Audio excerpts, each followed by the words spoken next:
En 2022, une nouvelle réglementation environnementale vient compléter la réglementation RT 2012 qui s'appliquait à la construction de maisons individuelles neuves. Pour rappel, la réglementation RT 2012 visait essentiellement à contenir les consommations d'énergie.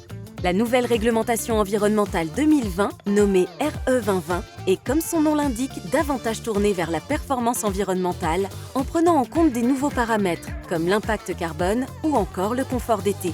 Concrètement, par rapport à la RT 2012, la nouvelle réglementation environnementale RE 2020 intègre désormais 3 grandes familles de critères. La première famille, qui est en faveur d'une maison plus économe en énergie, a pour objectif de diminuer les consommations d'énergie de la maison par la conception même du bâtiment et par l'installation de systèmes de chauffage et de production d'eau chaude sanitaire plus économes. La seconde vise à réduire l'impact environnemental lié à la construction de la maison et pour cela, on va calculer l'impact carbone du bâtiment.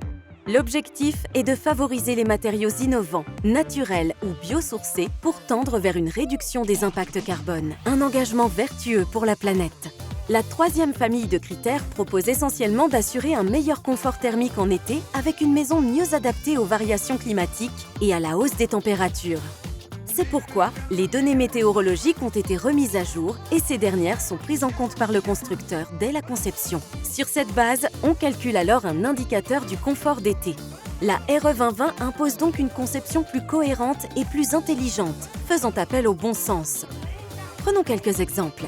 Savoir profiter au mieux des apports solaires l'hiver et s'en protéger l'été pour préserver le confort et la fraîcheur naturelle, en jouant sur l'orientation des ouvertures par exemple, ou le pilotage intelligent des volets roulants. Un autre exemple ? Privilégier les solutions de chauffage et de production d'eau chaude sanitaire ayant le moins recours aux énergies fossiles en privilégiant pompe à chaleur, poêle à pellets, ballon thermodynamique. Dernier exemple ? Mettre en corrélation et en cohérence différents aspects liés à l'architecture et la conception du logement, surface habitable, typologie de logement, nombre de pièces à eau.